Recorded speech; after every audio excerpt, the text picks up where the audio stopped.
అందరికీ నమస్కారం. నేను మీ రవితేజ. మీరు చూస్తున్నారు city drive world. Dear friends, నేను ప్రతిసారి కూడా మనం ఒక కార్ యూస్ చేస్తున్నాం అంటే దానికి ఒక డాష్ కెమెరా అనేది ఎంతో ఇంపార్టెంట్ అని చెప్పేసి ప్రతిసారి నేను చెప్తూ ఉంటాను. దానికి గల రీజన్స్ ఎన్నో అని చెప్పేసి చెప్తూ ఉంటాను. ఇందులో ఒక భాగంగా నేనే ఇవాళ ఒక ప్రాబ్లం అని చెప్పేసి ఫేస్ చేశానండి. ఆ ప్రాబ్లం ఏంటని చెప్పేసి కూడా మీరు ఒకసారి చూడొచ్చు. ఈ ప్రాబ్లం నేను ఫేస్ చేసినా కూడా ఎటువంటి తప్పు నాది లేకున్నా కూడా నేనే దానికి సంబంధించిన మూల్యం చెల్లించుకోవాల్సిన పరిస్థితి అని చెప్పేసి వచ్చింది. ఎందుకు అంటే మీరు ఒక్కసారి ఈ వీడియోని చూసారంటే మీకు ఒక క్లారిటీ వస్తుందండి. మీకు ఇక్కడ ఎదురుగా ఒక ఆటో వస్తుంది, మీకు కనిపిస్తుందా? ఈ ఆటో అన్నది నాకు తెలియకోకుండా ఇక్కడ వెళ్తున్న స్పీడ్ అని చెప్పేసి కేవలం 20 వెళ్తున్నానండి. ఇమ్మీడియట్గా ఆటో పర్సన్ అని చెప్పేసి ఇమ్మీడియట్గా టర్న్ చేయడం వల్ల ఆటోకి టచ్ అవ్వడం చెప్పేసి జరిగింది. అంటే 20 స్పీడ్లో వెళ్ళేసి ఆటోకి టచ్ అయిందనమాట.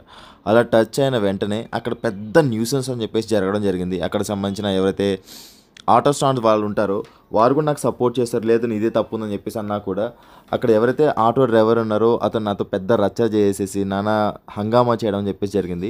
ఇందుకోసం నేను చెప్పే విషయం ఏంటి అంటే, మీరు ఒక కార్ యూజ్ చేస్తున్నారంటే దానికి సంబంధించిన ఒక ఎవిడెన్స్ అనేది మీ దగ్గర ఉందనుకోండి, ఎవరు తప్పు ఉంది ఏంటని చెప్పేసి దానికి సంబంధించి ఎంతమంది మీ దగ్గర వచ్చేసేసి మీతో వాగ్వాదించినా కూడా, ఇఫ్ ఇన్ కేస్ అది పోలీస్ స్టేషన్ వరకు వెళ్ళినా కూడా మీ దగ్గర కనుక ఎవిడెన్స్ అనేది ఉంటే మాత్రం ఖచ్చితంగా మీరే గెలుస్తారండి.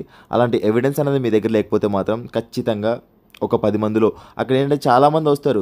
ఎందుకంటే ఇక్కడ తప్పు మీది జరిగిందా వాళ్ళు జరిగిందని చెప్పేసి చెప్పుకోకుండా అక్కడ ఏదో ఒక క్రియేట్ చేయడానికి అని చెప్పేసి చెప్తారు. అక్కడ మీరు ఫూల్ అవ్వకుండా ఉండాలంటే మాత్రం ఖచ్చితంగా ఇలాంటి ఒక డాష్ కెమెరాని మాత్రం యూజ్ చేయండి. డాష్ కెమెరా యూజ్ చేసినప్పుడు మాత్రం మీకు దానికి సంబంధించిన ఎవిడెన్స్ అనేది మాత్రం మీ దగ్గర ఉంటుంది. మీరు ఎటువంటి సిచ్యువేషన్లో ఉన్నా కూడా మిమ్మల్ని అది ప్రొటెక్ట్ చేస్తుంది. అండ్ ఖచ్చితంగా దానికి సంబంధించి ఏదైతే ఉందో, ఇక్కడ ఎంతోమంది నేను సపోర్ట్ చేస్తున్నా కూడా ఆ అబ్బాయి మాత్రం ఎట్టి పరిస్థితుల్లో యాక్సెప్ట్ చేయలేదు. నేను తప్పు చేయలేదు, ఆయన వచ్చేసి నన్ను హిట్ చేశాడు, ఆయన చూసుకోకుండా వచ్చేసాడు, చాలా స్పీడ్గా వచ్చేసాడు. ఇక్కడ నేను మీద చూశారు వీడియోలో నేను ఎంత స్లోగా వస్తున్నాను, కేవలం 20 స్పీడ్ కూడా వెళ్ళట్లేదండి, చాలా స్లోగా వస్తున్నా. అయినా కూడా నేను దానికి సంబంధించిన మూల్యం చెల్లించుకోవాల్సిన అవసరం అని చెప్పేసి వచ్చింది. అండ్ దయచేసి ఇలాంటి వాటి నుంచి దూరం అవ్వండి.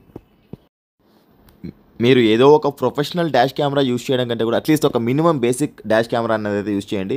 లేదు మీకు దొరకట్లేదా, ఇక్కడ కనిపిస్తున్న ఈ నెంబర్కి అయితే మీరు అప్రోచ్ అవ్వండి, నేనే మీకు పర్చేస్ చేసి అయితే నేను పంపిస్తానండి. అట్లీస్ట్ ఒక 100 రూపీస్ అయితే దానికి సంబంధించిన షిప్పింగ్ ఛార్జెస్ మాత్రం నేను చేస్తాను. And thanks for watching. ఇందులో భాగంగా మన సేఫ్టీ గురించి అయితే మనం మర్చిపోతూ ఉన్నాం. ఆపోజిట్ కార్ మన కార్ని ఎప్పుడైనా హిట్ చేసినప్పుడు కానీ దానికి సంబంధించిన ఎవిడెన్స్ అనేది మన దగ్గర లేకపోవడం వల్ల పక్కన వచ్చిన వాళ్ళందరూ కూడా గుమ్ముగూడిపోయి మన మీద యుద్ధం ప్రకటించే ప్రయత్నాలు అని చెప్పేసి చేస్తూ ఉంటారు. అలాంటి పరిస్థితుల్లో ఆ ప్రమాదం ఎలా జరిగింది, దానికి సంబంధించిన ఏదైనా ఒక ఎవిడెన్స్ అనేది మన దగ్గర ఉందనుకోండి, అక్కడ నియర్ బై పోలీస్ స్టేషన్ కానీ లేకపోతే అక్కడ ఎవరైతే మన మీదకి వస్తున్నారో వాళ్ళకి ఎవిడెన్స్ అని చెప్పేసి చూపించే అవకాశం అని చెప్పేసి ఉంటుంది. అండ్ అందులో భాగంగానే వెహికల్ బ్లాక్ బాక్స్ అండి, DVR. అండ్ ఒకసారి మీకు ఇక్కడ స్క్రీన్ పైన కూడా చూపిస్తున్నాను, ఒకసారి చూడొచ్చు. ఇది ఒక బేసిక్ కెమెరాలో ఉండాల్సిన ఫీచర్స్ అండి. మీరు ఎప్పుడైనా ఒక డాష్ బోర్డ్ కెమెరా పర్చేస్ చేస్తున్నారంటే అట్లీస్ట్ ఈ ఫీచర్స్ అయితే మనకు ఖచ్చితంగా ఉండాల్సిన అవసరం అయితే ఉంటుంది. చలో ఇప్పుడు దీని లోపల ఎలా ఉంది, దీన్ని మనం ఎలా ఇన్స్టాల్ చేసుకోవాలనే దాని గురించి అయితే మీకు చూపిస్తాను. ఇందులో మనకు different kind of dash board cameras అని చెప్పేసి వస్తాయండి. ఇది కూడా one of the dash board camera. ఇది ఎలా ఉంటుందంటే IRVM లోనే దీన్ని మనం ఇన్స్టాల్ చేసుకునే విధంగా అయితే ఉంటుంది. ఇందులో వచ్చేసి మనకు డిస్ప్లే అయితే ఉంటుందండి. అండ్ రియర్ లో ఇక్కడ కెమెరా ఉంటుంది. అండ్ ఇక్కడ మనకు IRVM కి ఇన్స్టాల్ చేసుకోవడానికి అయితే 2 క్లిప్స్ అయితే ఇస్తారు. ఇది మనకు ఓవరాల్ గా వ్యూ అనమాట. అండ్ ఇది వచ్చేసి మనకు స్పీకర్, అంటే ఇది మనకు వాయిస్ కూడా రికార్డ్ చేస్తుంది అనమాట. ఫస్ట్ ఆఫ్ ఆల్ ఈ లెన్స్ కున్న ఈ పైన లేయర్ అయితే రిమూవ్ చేస్తూ ఉన్నా. ఒక్కసారి మీరు క్వాలిటీ అయితే చెక్ చేసుకోవచ్చు. ఇది 1080 క్వాలిటీతో అయితే రికార్డ్ చేస్తుందండి, ఫుల్ HD క్వాలిటీ తోటి.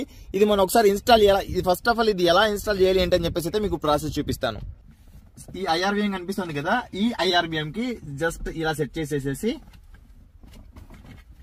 ఈ క్లిప్స్ ఏవైతే ఉన్నాయో ఇలా వేసేసుకోండి. ఓకే, ఇలా వేసుకున్న తర్వాత దానికి జస్ట్ ఫిక్స్ చేయడం మాత్రమే. ఇది పెద్ద మనకు రాకెట్ సైన్స్ అయితే కాదు. దీనికోసం మీరు ఎక్కడికి కూడా వేరే టెక్నీషియన్ దగ్గర కూడా వెళ్లాల్సిన అవసరం అయితే లేదండి. సింపుల్ గా మీరే ఇన్స్టాల్ చేసుకోవచ్చు.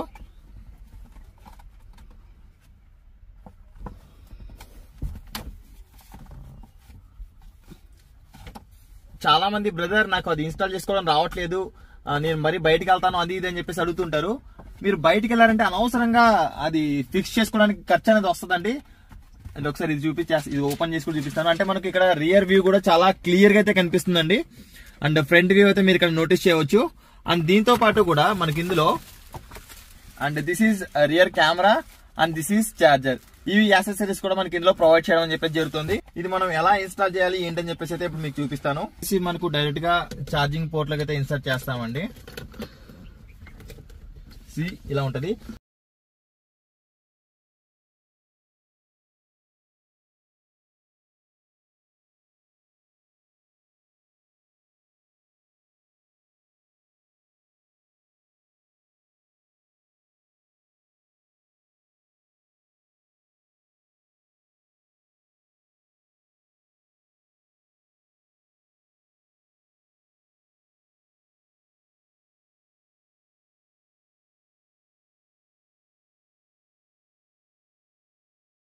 ఈ రియర్ కెమెరాని మీరు మల్టీపర్పస్గా కూడా యూస్ చేసుకోవచ్చు. ఇలా ఇంటీరియర్ రికార్డ్ చేసే విధంగా కూడా మీరు యూస్ చేసుకోవచ్చు. అది లేకపోతే రియర్ వ్యూ కవర్ చేసే విధంగా కూడా మీరైతే యూస్ చేసుకోవచ్చు.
యాక్చువల్గా అది యూజ్ చేస్తున్న కస్టమర్ కూడా తనకు సంబంధించిన ఫీడ్బ్యాక్ అని చెప్పేసి ఇవ్వడం జరిగింది. ఇది నైట్ టైం తన పార్కింగ్ ఏరియాలో కార్ను పార్క్ చేసినప్పుడు వితౌట్ లైట్స్ అంటే వెహికల్ మూవ్ చేయకుండా ఉన్నప్పుడు ఈ వెహికల్ యొక్క అంటే ఈ DVR యొక్క క్వాలిటీ అని చెప్పేసి అయితే ఈ విధంగా ఉంది. అండ్ తను వితౌట్ లైట్స్ వెహికల్ని మూవ్ చేసినప్పుడు కూడా దానికి సంబంధించిన క్వాలిటీ కూడా అయితే తను మనతో పాటు షేర్ చేసుకోవడం చెప్పేసి జరిగింది.